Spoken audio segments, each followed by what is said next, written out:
Good morning guys, kahit holidays ngayon, pasok pa din ako kasi di naman umalis yung mga amo ko sa yung ganitong araw.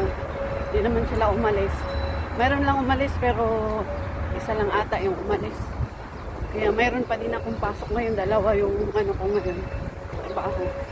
Kung tayong tamarin kahit holidays kasi kailangan natin magsumikap kasi pag mag long holidays wala talagang pera kasi lahat yan magbabakasyon,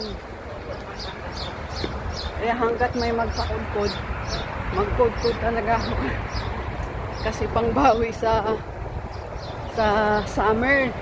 Pag malapit na kasi ang summer, yung mga amo ko na may mga anak magsibakasyon yan sila, kaya wala akong trabaho. Kaya habang mayroon, trabaho lang ng trabaho.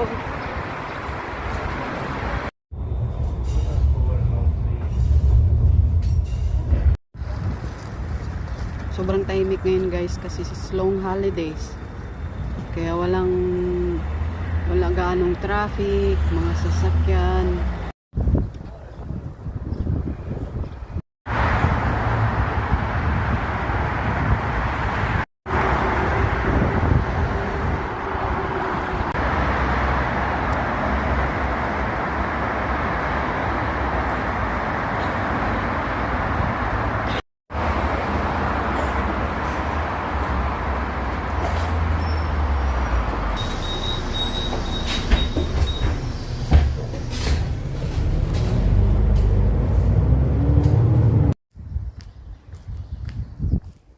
Maganda yung araw ngayon guys, kaso lang malamig pa din.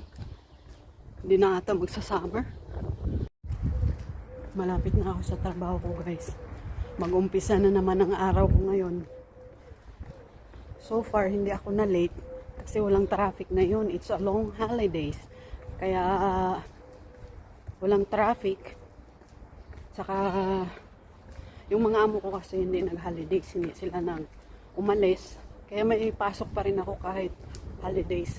Thanks God naman kasi di sila umalis. Kasi guys, boring pag wala talagang income.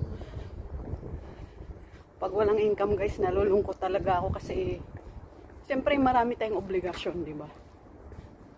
Sabi ko nga sa mga past vlogs ko na every trabaho ko may mga nakalaan na dyan na babayaran, mga bayarin. Kaya hindi ako pwede na umabsent or mag-holidays kasi every job na meron ako, meron nang nakalaan ng mga bayarin. Kaya kailangan talaga. Mahangin at malamig. Hindi na ata summer na May na. Tapos di pa rin uminit. Malamig pa din. Kaya ito pa din, balot na balot.